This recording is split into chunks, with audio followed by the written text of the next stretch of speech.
Good morning, everyone. My name is Elon Lai, and I'm the Senior Director of Drug Metabolism at Gilead. First, I would like to thank Lei and Ikumi to organize this ISEC summer short course and invite me for the talk. I will also thank Stephen and Joy. They work very hard behind the scenes to make this happen. Today, I'm going to discuss, can transporters be induced? This is an outline of my talk. I will start briefly for the overview of drug transporters and how they affect drug absorption and inhalation. Next, I will summarize clinical observations suggesting that transporter genes are induced. Then I will provide the in vitro, ex vivo, and preclinical evidence of transporter gene regulations.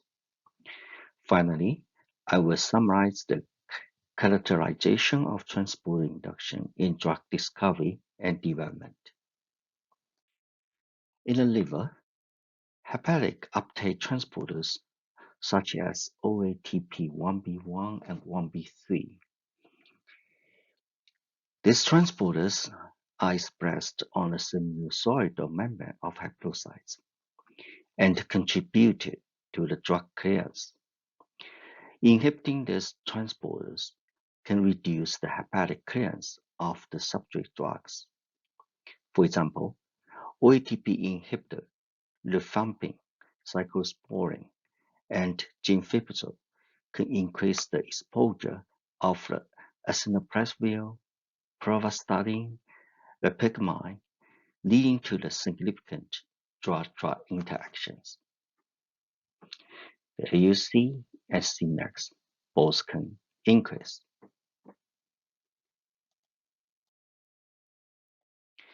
Transporters expressed on the apical membrane of enterocytes can extrude the drug from the cell and limit the absorption of substrate drugs. Inhibitors of PGP and BCRP, such as PSC-A33, verapamil, and quinidine, can increase the exposure of digoxin and phosphonidine, leading to the significant drug-drug interactions as well.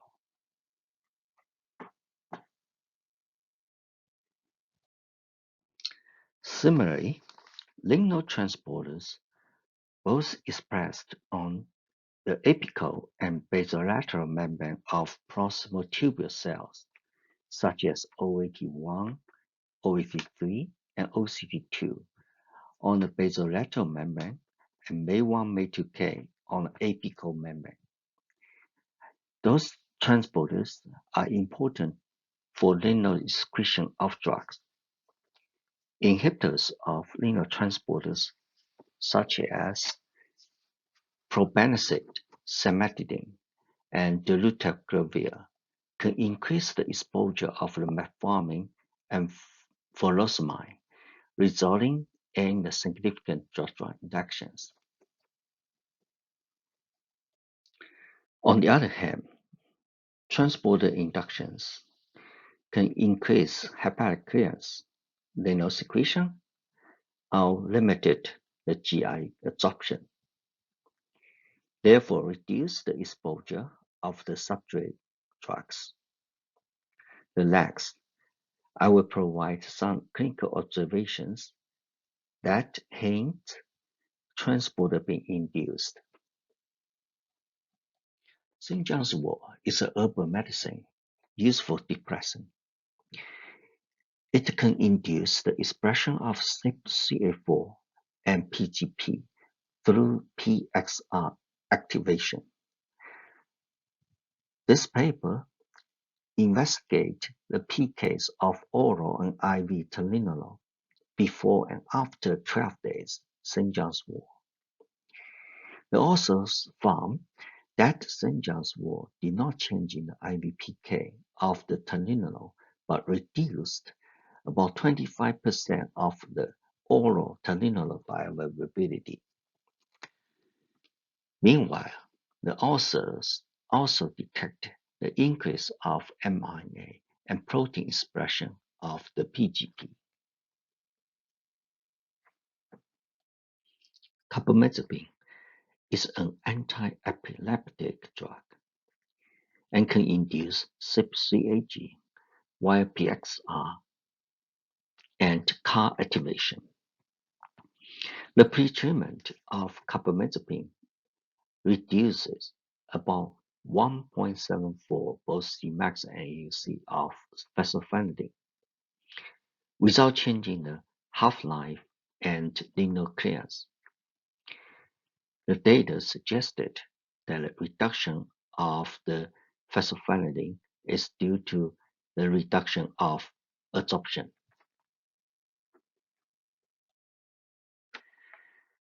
The drug interactions of rifampin and digoxin were also investigated by Gaynor et al. In 1999.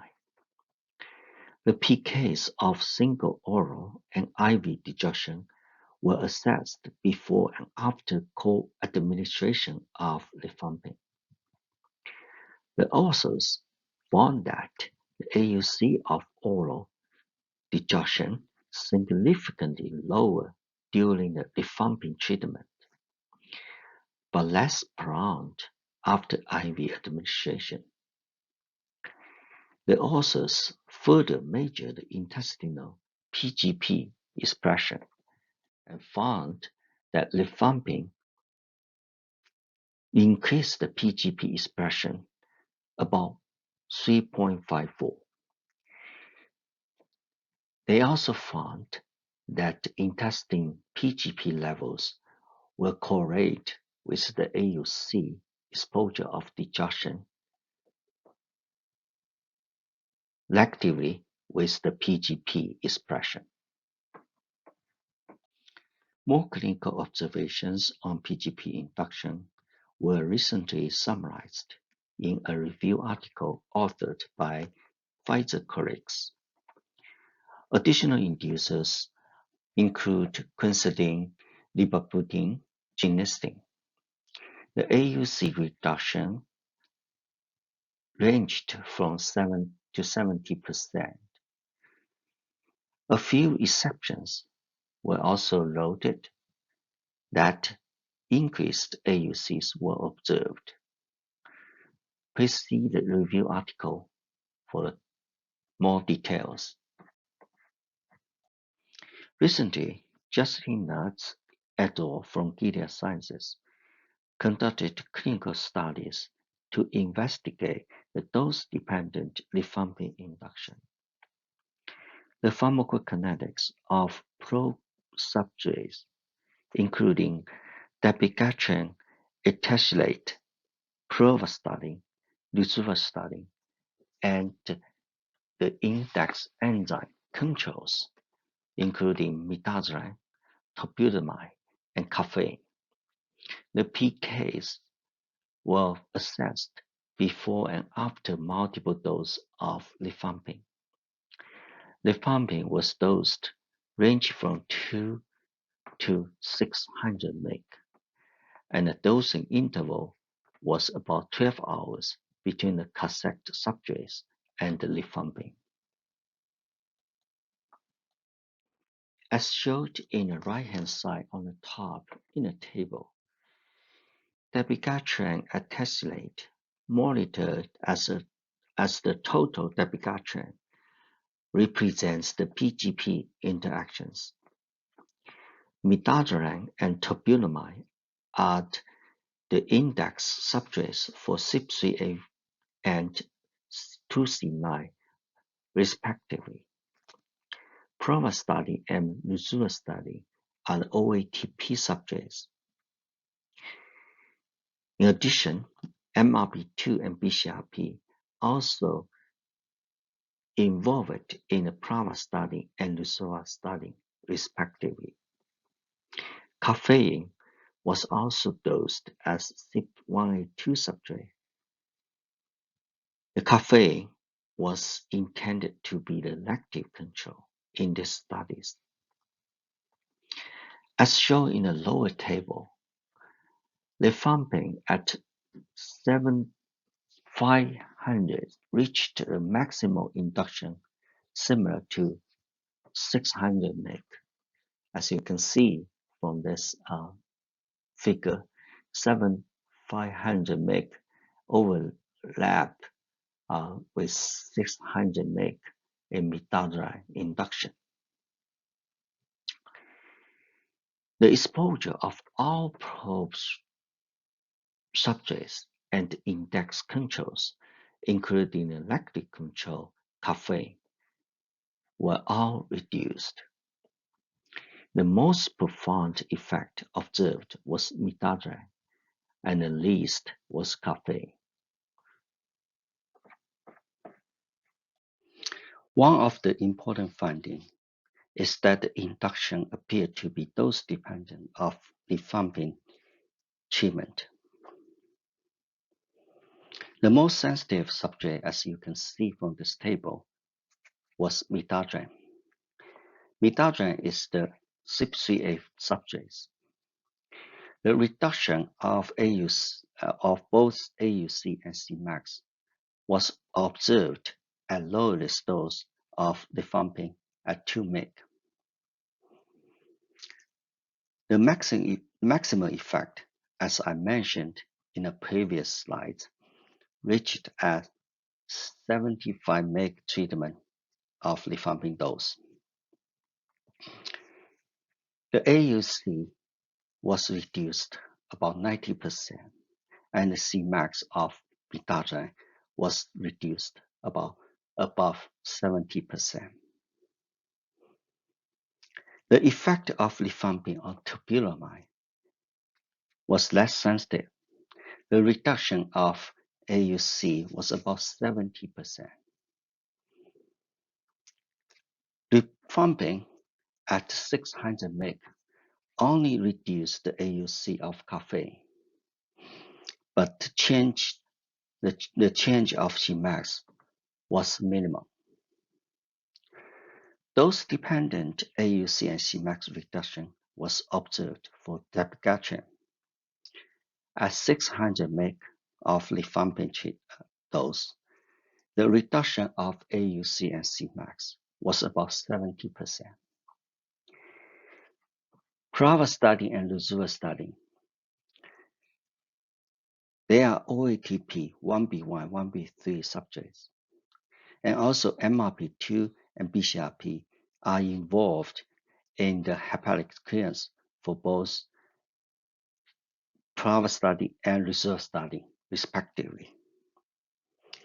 The maximum effect of AUC and Cmax reduction at 600 mg of rifampin was about 60%.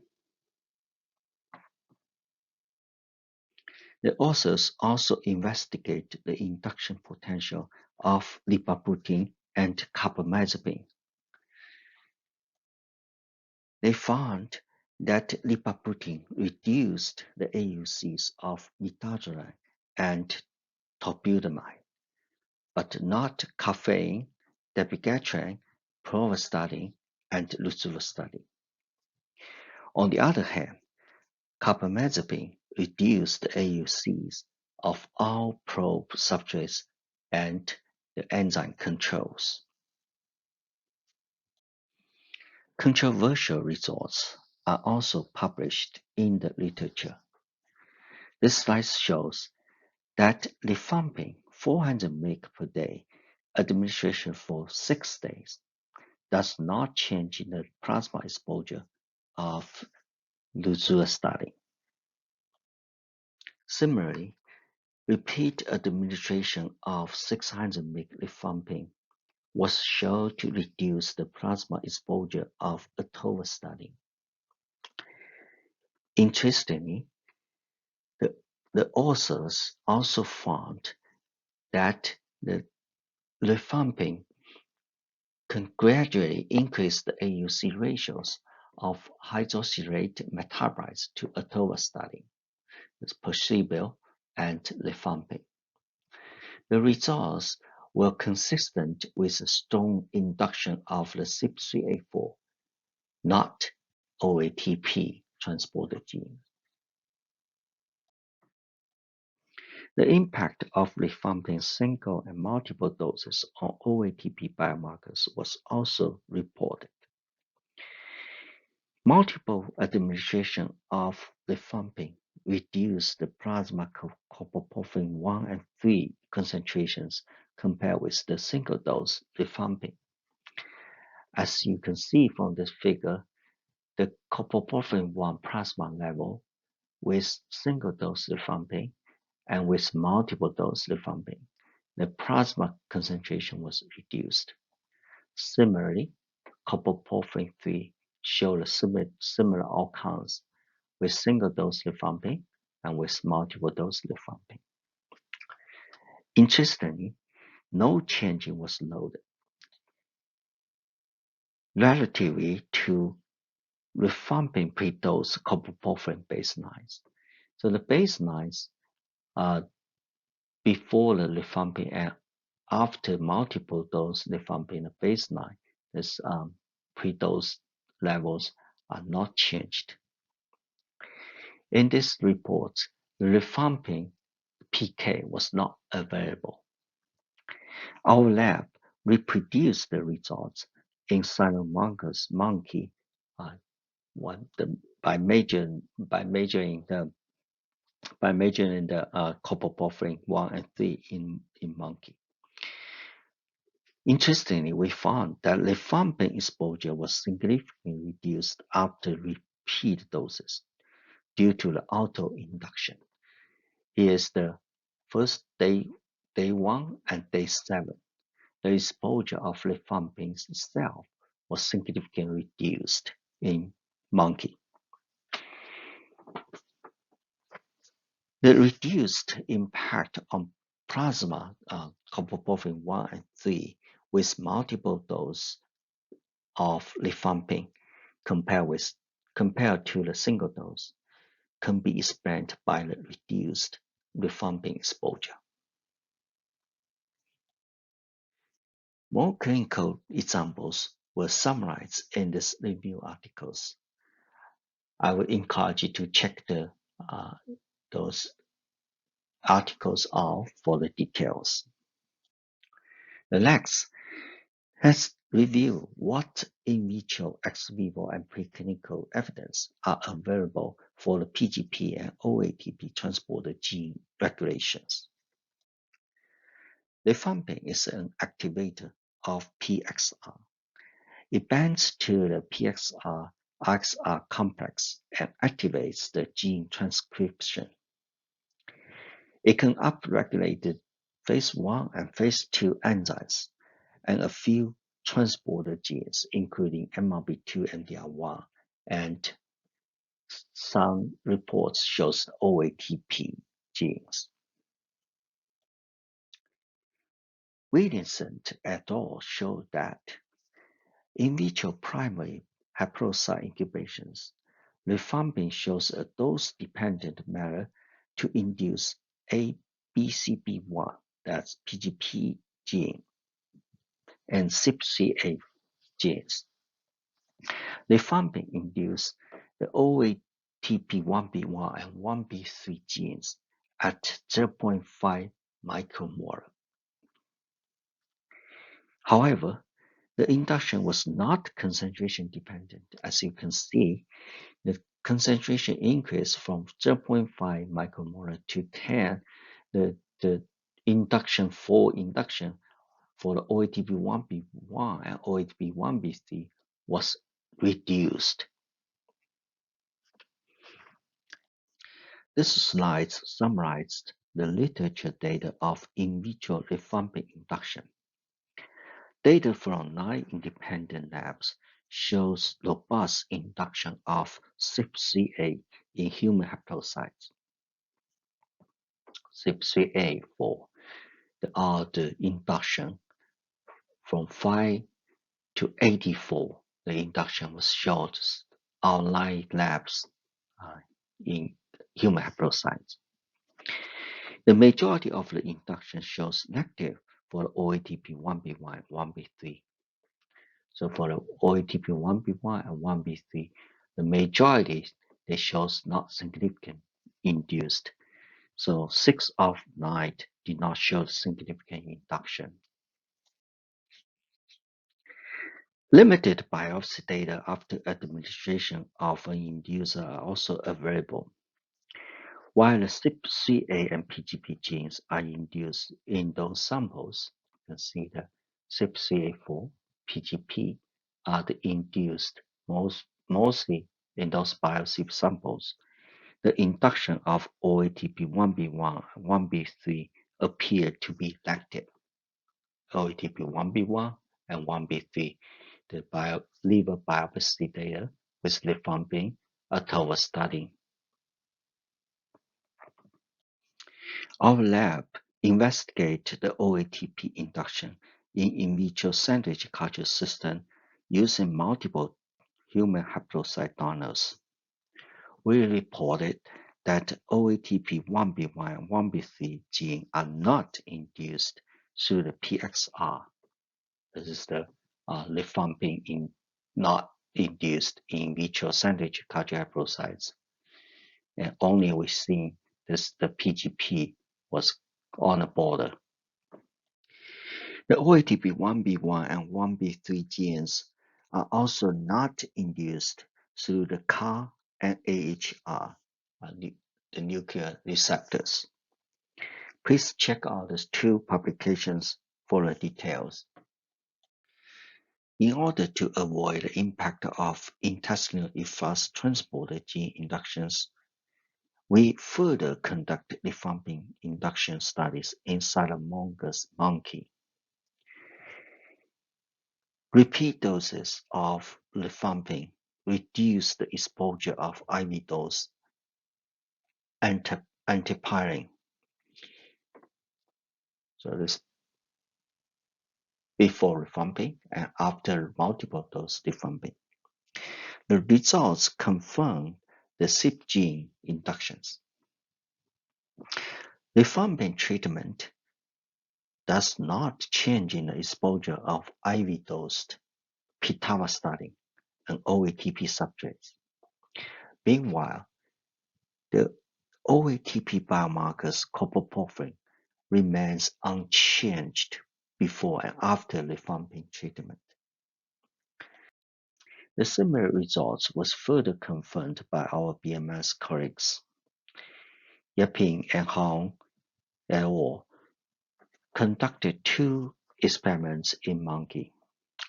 The first is to measure the OATP biomarkers copoporphyrins, and the second is to determine the gene expression in various organs. While the gene induction by rifampin was confirmed by measuring the plasma 4-hydroxy cholesterol, as you can see, that induction was significant. They found that both the OATP 1B1 and 1B3 biomarkers copoporphyrin 1 and copoporphyrin 3, the level is not changed. And the gene expression in the liver was not induced. The OATP 1B1 and 1B3, the gene was not induced. With that in mind, let's discuss next the catalyzation of transporter induction in drug research and development. Here's what is in the FDA 2020 guidelines. The guidelines states that note that at this time, the in vitro methods to evaluate the induction of PGP and other transporters are not well established. Therefore, recommendations for the in vitro evaluation of investigational drugs as transporter inducers are not provided.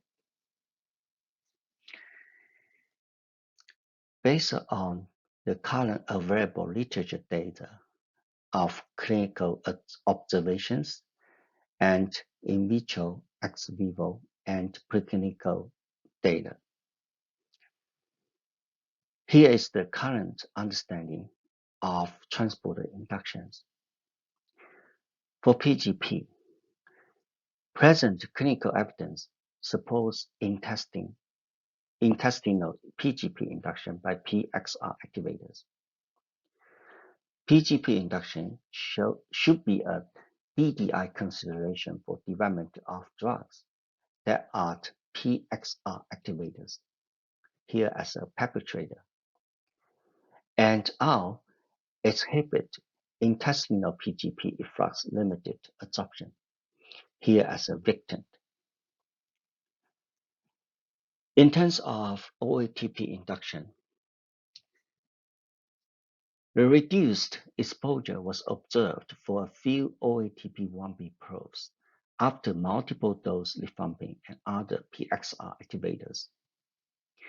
In vitro, ex vivo, and preclinical evidences remained controversial, and it is still unclear if OATP genes are induced through the PXR activation.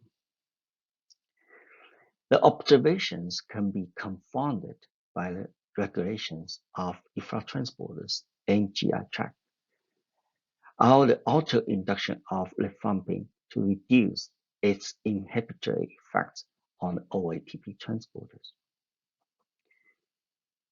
Finally, the other mechanisms may also contribute to the clinical observations, and there's a need to be further explored. Finally, here we can summarize the take-home message. Induction of PGP, a potential OATP, is less sensitive than that of CYP3A. Based on Justin Lutz et al. Their investigation, the dose-dependent induction of PGP, OATP, and CYP2C line was always one drug-drug interaction category lower than observed for the CYP3A, even when correcting for probe drug sensitivity. The detailed information, please read the Justin's paper.